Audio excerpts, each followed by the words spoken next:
Series Media Group. Welcome to another reading of Akan's Confessions. Open your mind and enjoy.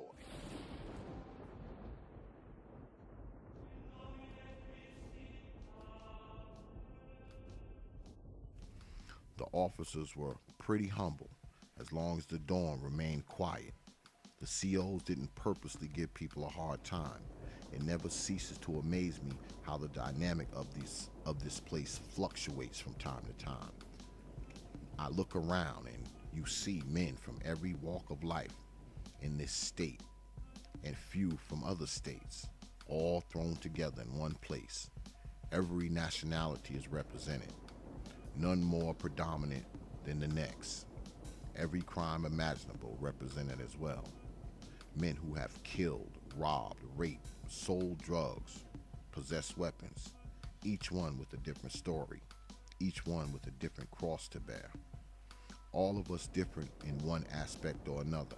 However, we have one thing in common. We're here. Some of us will be here a very short time. Some of us here longer, maybe even forever. It's strange though, it seems sometimes that prison is a lot like the real world, but at the same time so different. Sometimes things that mean so little in the spectrum of real life mean so much here. Men's respect, ethics, codes of honor, and in my opinion, mostly egos, are in a constant struggle. How these struggles are fought and won determine how you fit in. I remember when I was awaiting trial in the county jail, people told me so many things about going up north or going up top. I must admit, some of these things that I heard were true. Most of it, though, was the biggest bunch of nonsense that I had ever heard in my life. Prison, for the most part, just like anywhere else in the world, you'll get out of it exactly what you put into it. I believe that life has to do a lot with timing. There's timing for everything, in the real world and in prison. Most of the time, this plays a big part in your very existence. No doubt, you have to be aware, alert, cautious, and careful, but at the same time, you have to be honest, respectful, courteous, and diligent. The men who possess these characteristics are the men who encounter the least resistance. You would think being the biggest and the strongest would get you the farthest, and at times it does. However, being smart and prudent about how you carry yourself also has its advantages. Just like anywhere else, respect isn't given here, it's earned. I've never been the type to sweat the small stuff, so being here hasn't changed that, thank God. Sometimes I just find myself standing by my locker, looking around at everything. I stand and I try to reflect on past and present things, the things I've seen, the people I've encountered. I can't help but think how insignificant all of it is. Most of the people and the things seen in prison, you'll probably never see again in the real world. Knowing the distinctions between real life and prison life, maintaining the mental balance of the two, this helps you immensely. All of us here are physically in prison. This doesn't mean we have to be mentally in prison too. Somehow, some way, I have been able to stay free of the mental prison. I try to focus on the things that are important to me outside of these walls. It helps me to be psychologically, spiritually grounded as well. Even though at times, people in prison make it more difficult than it really has to be. In a whole, prison life is simplistic at best. If living were as easy in the outside world as it is in prison, most of us wouldn't even be here. Your clothes, your shoes, your meals are given to you, no matter who you are or what you've done. You'll be clothed and fed, guaranteed. Even the jobs you work, there's no application to fill out or a test to take. It's just given to you, except for certain positions, of course. Given the starting rate per hour is about 20 cents. If you are mindful with your budgeting, you can easily take care of yourself here. It helps to have someone on the outside to send you some things and money now and then too. But it's funny though, there's nothing, I mean nothing, I would do for 20 cents an hour out in the real world. When you consider the cost of things here, the amount of money you make is comparable to the cost of living.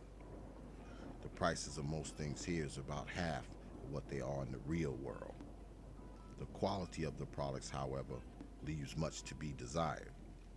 I guess it's true here too. You get what you pay for. Here, just like anywhere else, your financial status dictates how you live. For the most part, as always though, there are a few exceptions. You see men carrying pounds and pounds of food. Then these same men, by the end of the week, are begging for cigarettes. Now this is confusing and perplexing. It would seem only prudent to get the things you need when you make a commissary buy, as opposed to the things you want. A lot of people here appear to have it mixed up. Being able to walk around with bowls of food has become the staple place of prison existence. I live modestly with the money I have. I don't buy anything that I don't need, or should I say anything that's not going to last more than one day. You may not see me walking with a bowl of food every day, but you won't see me begging for cigarettes either. Now don't get me wrong.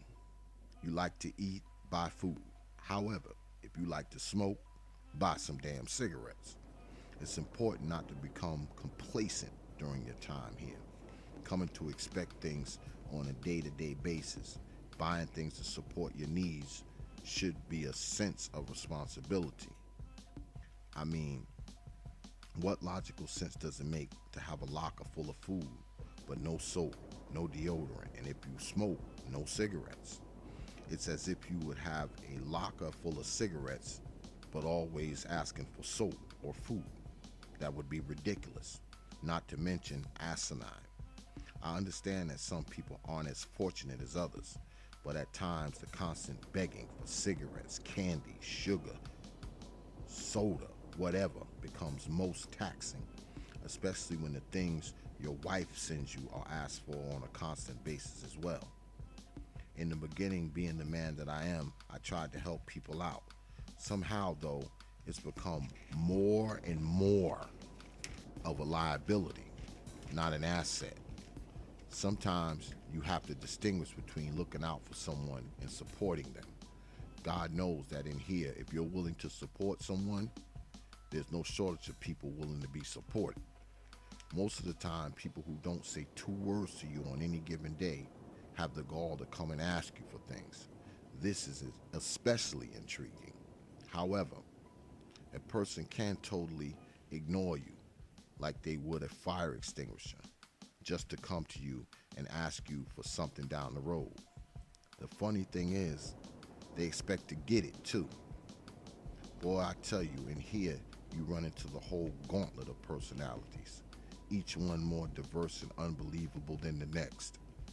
I've discovered that the less friends you have inadvertently minimizes the amount of enemies you have as well. As I stated previously, egos are in a constant struggle here.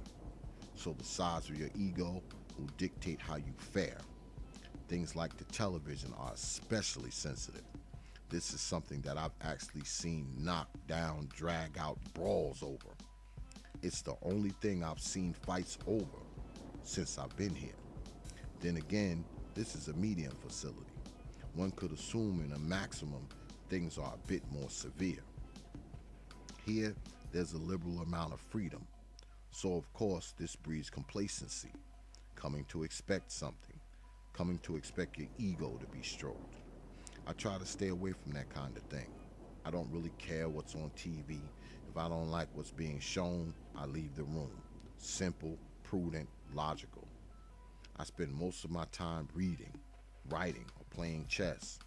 I also have my prison job that I have to do every day.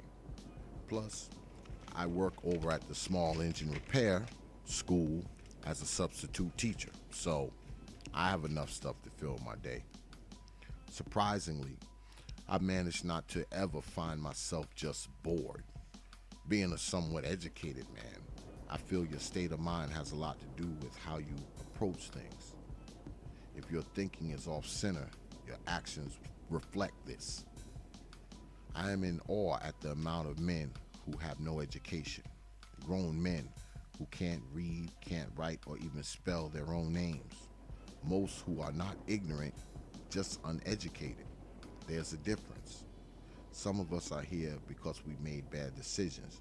Then there are those men who are here because, how should I say it, they're just stupid. I haven't quite figured out which category I fall under as of yet. This I leave for others to decide. The longer I'm here, the more I start to realize that I must do whatever I can to never return, no matter what it takes. So day in and day out, I just live one day at a time. I must admit that I'm proud of myself for how I'm handling the whole thing. I do worry about prison changing who I am as a person though. Naturally, I'm a man who doesn't mind helping people out. However, that trait at times leaves an open door for you to be taken advantage of.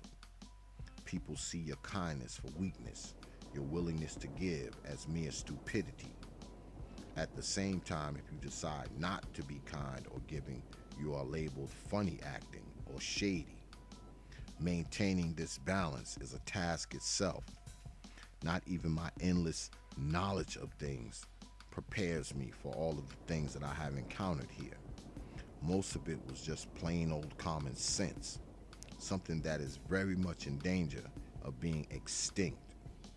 Common sense, unlike any form of intelligence, cannot be taught. You either have it or you don't. All the schooling, high school, college, trade school, technology, universities, and countless years of studying is still not a substitute for plain old common sense. Like I said, you either have it or you don't. If you don't, God help you. You will be lost in prison and in the real world, in life itself. And that's gonna do it for this segment. But don't worry, we're gonna have another installment coming for you pretty soon. So just hang in there. I know it's getting good, but we want to thank you for listening to another installment of Akan's Confessions by the Popular Thought series. We'll see you next time. Open your minds.